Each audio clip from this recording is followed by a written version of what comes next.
दोस्तों सारी खबर पाने के लिए चैनल को सब्सक्राइब करें और उसके बाद ऑल नोटिफिकेशन पर क्लिक जरूर करें। सलाम, नमस्ते, सत श्री अकाल। मैं हूं रजा और आप देख रहे हैं रजा ग्राफिक ऑफ वॉर अपडेट, जिसके अंदर सारी बड़ी जानकारी जंग की मैं आपको देने वाला हूं। और ये पहला और आखिरी अपडेट है, दूसरा कोई अपडेट नहीं आएगा आज की तारीख में। तो ध्यान से सुन लीजिए। रूस पूरी तरह से दहल गया। डोनेट्स्क का वो इलाका जो रूस के कब्जे में था और हजारों की तादाद में वहां पर रूस के सैनिक मौजूद थे। यूक्रेन ने ठिकाने को अमेरिका की हिमराज मिसाइल से दाग दिया, उस ठिकाने को, और सही जगह जाकर वो मिसाइल गिरी, जिससे 400 रूसी फौजी एक ही हमले में मारे गए और एक साथ कई मिसाइलें दागी थी। अब तक का ये रशिया पर सबसे बड़ा हमला था। और आपको बता दूं कि तबाही ऐसी, हालांकि रशिया इस बात को छुपा रहा है, लेकिन वो फिर भी छुपा नहीं पाया। जब हिमराज दागी है यूक्रेन ने, तो उस वक्त का वीडियो ये है।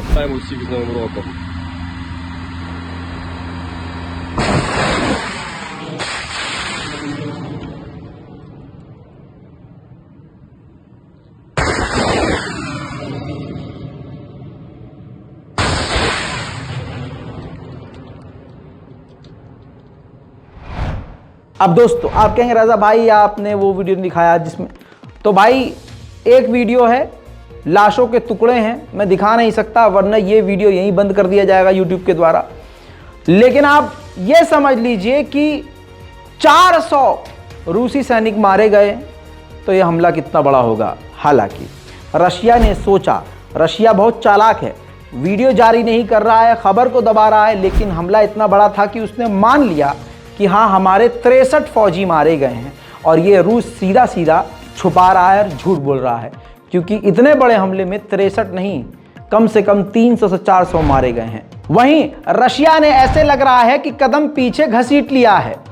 जानकारी यह है कि परमाणु बॉम्बर करीब करने के बजाय अपने परमाणु बॉम्बरों को यूक्रेन से 6000 किलोमीटर दूर कर दिया है। क्योंकि कुछ वक्त पहले मैंने आपको बताया था कि यूक्रेन ने परमाणु बॉम्बर भी तबाह कर दिया है। अब रूस को अपनी ताकत पे शायद भरोसा नहीं रहा।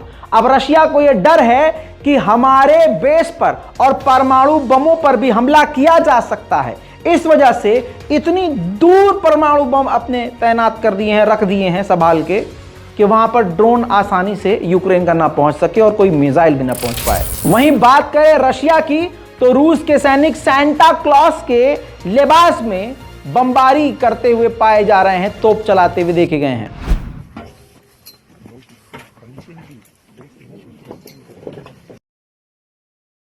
Ну что, с Новым годом, укронацисты! С Новым годом, укронацисты!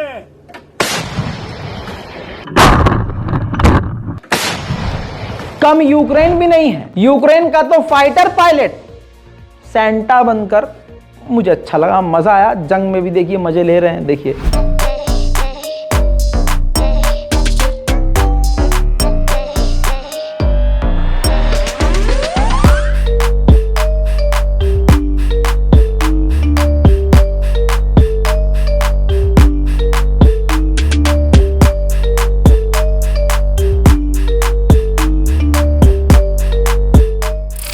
अब यूक्रेन को एक तगड़ा झटका इजराइल की तरफ से है। जो इजराइल का नया विदेश मंत्री आया है, एली कोहेन नाम है, उन्होंने झटका यह दिया है। उन्होंने कहा कि हम रूस के विदेश मंत्री सर्गेई लावरोव से फोन पर बात करेंगे और मामले का हल निकालने की कोशिश करेंगे। यूक्रेन की तो हम मदद करेंगे, लेकिन जो हम बयानबाजी कर रहे हैं ना, वो कम करेंगे। यानी सिर्फ वो नॉर्मल मदद करेगा यूक्रेन की, इजराइल, और बयानबाजी के साथ भी जिस तरह से रिश्ते रूस से खराब हो रहे हैं उससे बचेगा। उधर ईरान के फॉरेन मिनिस्टर ने सफाई दी है कि ईरान इस जंग का हिस्सा नहीं है। ईरान किसी भी तरह से जंग का खात्मा ही चाहता है। रूस ने खैरसन के इलाके में देर रात हमला किया। सुबह होने के बाद वीडियो जारी यूक्रेन ने करी है कि ये हाल हुआ है खैरसन का।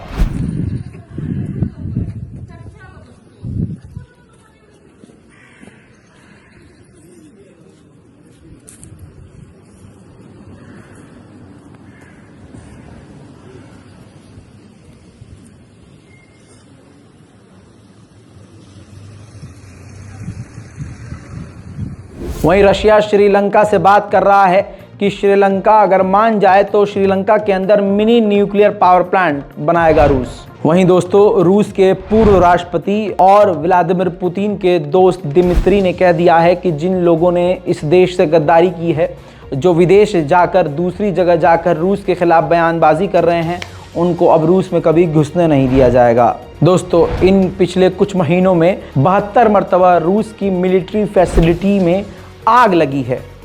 अब ये 72 मरतबा आग लगना कोई एक्सीडेंट तो नहीं हो सकता। चेक रिपब्लिक रूस के साथ कई सारे प्रोजेक्ट कर रहा था, जिसमें से एक प्रोजेक्ट था न्यूक्लियर रिसर्च।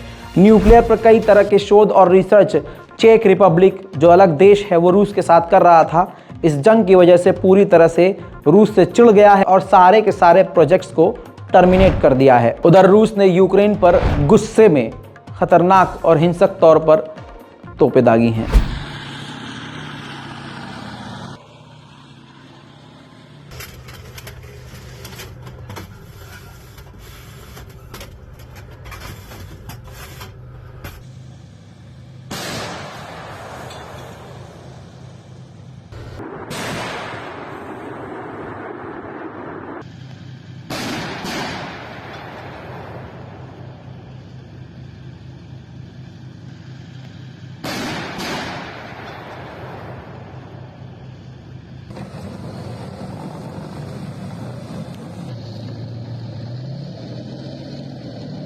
जर्मनी के पास हथियार इतने ख़त्म हो गए हैं कि अब हॉविट्ज़र दोबारा से जर्मनी ने यूक्रेन के लिए बनाना शुरू कर दिए हैं। और ये रोटी नहीं है कि झट से बन के तैयार हो जाए।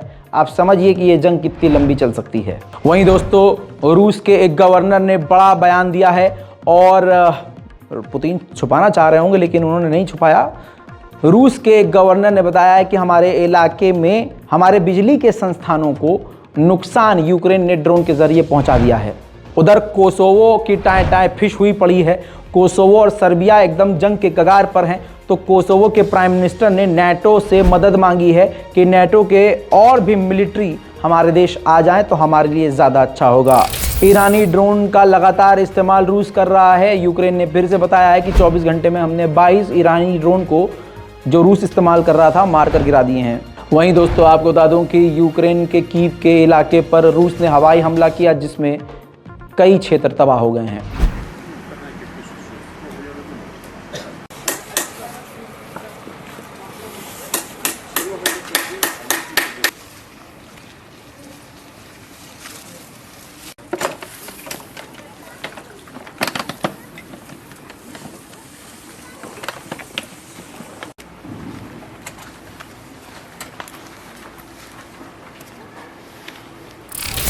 वहीं सुखोई फाइटर जेट का रूस ने इस्तेमाल करके यूक्रेन के कई अहम इलाकों को तबाह किया है।